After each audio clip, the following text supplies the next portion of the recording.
Hello students, welcome है आपका Ravi study circle के इस यूट्यूब ट्यूटोरियल में। तो आज हम लोग पढ़ेंगे नाउन एंड केस।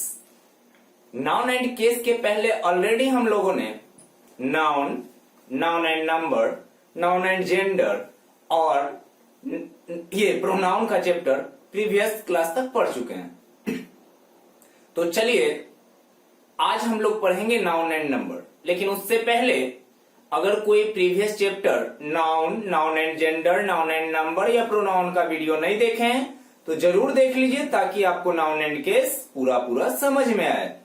और जिन्होंने भी अभी तक इस चैनल को सब्सक्राइब नहीं किया है, सब्सक्राइब कर लीजिए, क्योंकि रवि स्टडी सर्किल का ही यूट्यूब ट्यूटोरियल है जहां आपको लाइव वीडियो क्लासेज मिलेगा, उसके बाद आपको उसका पीडीएफ नोट्स मिलेगा, और उसके बाद जो बेसिकली सबसे इंपॉर्टेंट चीज है, आपको प्रैक्टिस सेट दिया जाएगा, वो भी बिना किसी कॉस्ट के। तो जरूर सब्सक्राइब कीजिए और अपने फ्रेंड्स के पास शेयर कीजिए, ताकि आपका लाइक और कमेंट मेरे लिए मोटिवेशन का काम करता है। तो चलिए आज हम लोग देखते हैं नाउन एंड केस को। नॉर्मली नाउन एंड केस जो चैप्टर है, केस का हिंदी अर्थ होता है कारक। हिंदी व्याकरण में भी पढ़ने को आप लोग को मिला होगा 10th तक, लेकिन आज हम लोग पढ़ने वाले हैं इंग्लिश ग्रामर में। तो देखते हैं noun and case.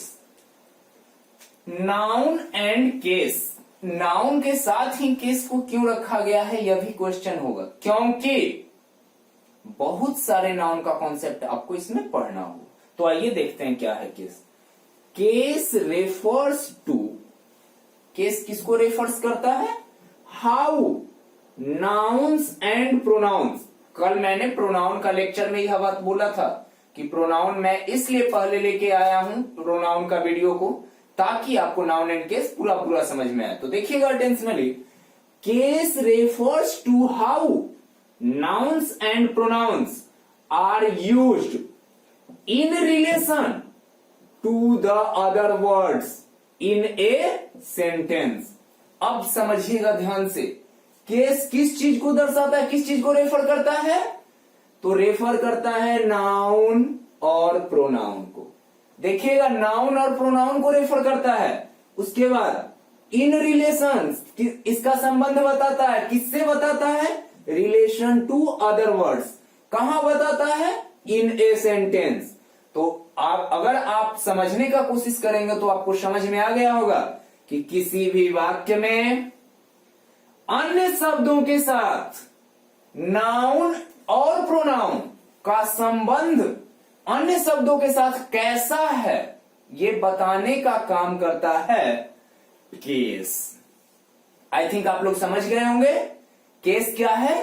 Case nouns और प्रोनाउंस का रिलेशन अदर वर्ड्स के साथ कहां बताएगा? किसी वाक्य में, इन ए सेंटेंस।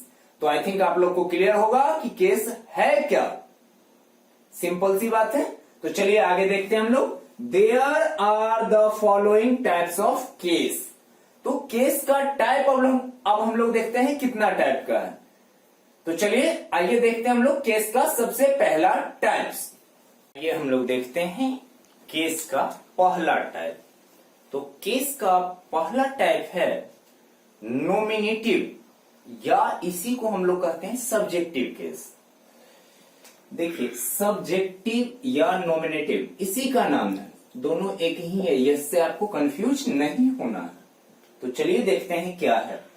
ए नाउन और प्रोनाउन, किसी संज्ञा या सर्वनाम को, is said to be in nominative case. यहां मैं नोमिनेटिव को यूज किया हूं तो आप लोग कंफ्यूज नहीं होइएगा। If it is the subject of a word. देखिए ध्यान से, फिर से देखते हैं।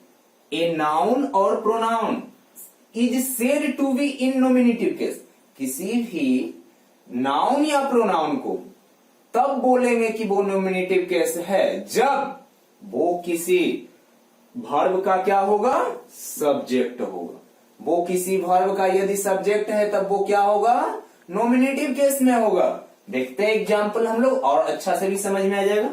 पहला है mister Ram is an intelligent word. यहां मिस्टर राम जो है क्या है, नॉमिनेटिव केस है। यहाँ पर आई जो क्या है, एक प्रोनाउन है, और ये किस केस में है, नॉमिनेटिव केस में। तो आप लोग को समझ में आया होगा कि क्या है नॉमिनेटिव या सब्जेक्टिव केस। तो आई थिंक आप लोग को समझ में आ गया होगा नॉमिनेटिव केस या सब्जेक्टिव केस। तो चलिए हम लोग दूसरा टैब पे चलते हैं, केस का दूसरा टैब। दूसरा टैब है ऑब्जेक्टिव केस। ऑब्जेक्टिव केस के नाम से ही क्लियर होगा आप लोग को।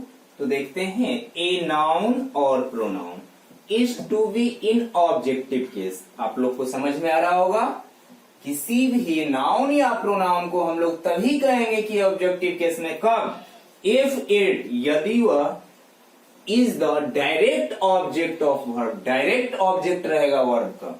तो चलिए देखते हैं हम लोग। पहला एग्जाम्पल है आई मेट योर ब्रदर। क्या है पहला example, I met your brother.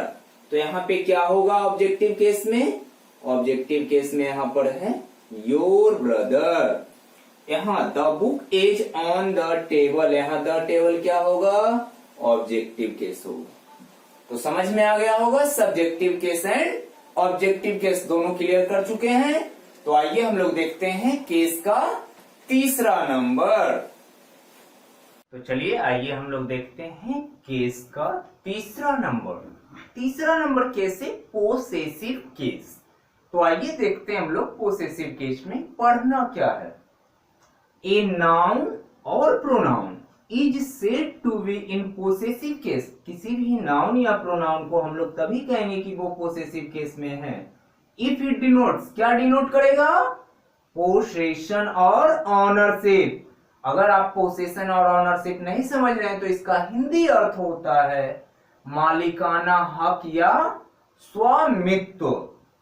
तो अगर कोई नाउन या प्रोनाउन अपने किस चीज को डिनोट करता हो, मालिकाना हक को, पोसेशन या ऑनरशिप को, तो वो किस केस में होगा, पोसेसिव केस।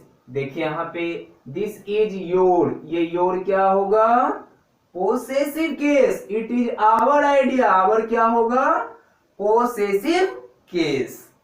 तो आप लोग को समझ में आ गया होगा पोसेसिव केस। तो आइए हम लोग देखते हैं केस का अगला टाइप, चौथा टाइप। तो आइए हम लोग पढ़ते हैं केस का चौथा टाइप। क्या है चौथा type, dative case.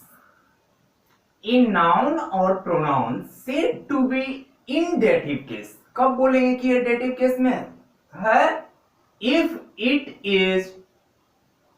It is the indirect object of verb. जब वर्ब का क्या होगा, इनडायरेक्ट ऑब्जेक्ट। तो आइए हम लोग देखते हैं एग्जाम्पल में कि कैसे इनडायरेक्ट ऑब्जेक्ट को डेटिव केस में हम लोग डिनोट करते हैं। तो आइए देखते हैं, the teacher gave me a book, the teacher gave me a book. तो यहां पे मी जो है क्या होगा, डेटिव केस।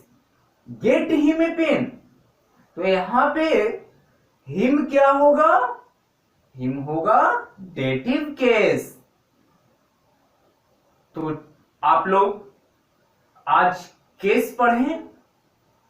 अगर कोई कंफ्यूजन है तो प्लीज कमेंट बॉक्स में कमेंट कीजिए ताकि आपको हम और बेटर सर्विस प्रोवाइड कर सकें। अगर कोई भी अभी तक इस चैनल को सब्सक्राइब नहीं किए हैं तो सब्सक्राइब कीजिए। क्यों, मैं बता देता हूं। आपको एक एक टॉपिक का वीडियो मिलेगा, उसका फ्री पीडीएफ असाइनमेंट मिलेगा। उसके बाद सबसे मोस्ट इंपॉर्टेंट चीज है, आपको उसका प्रैक्टिस भी कराया जाएगा। तो चलिए आज के लिए इतना ही।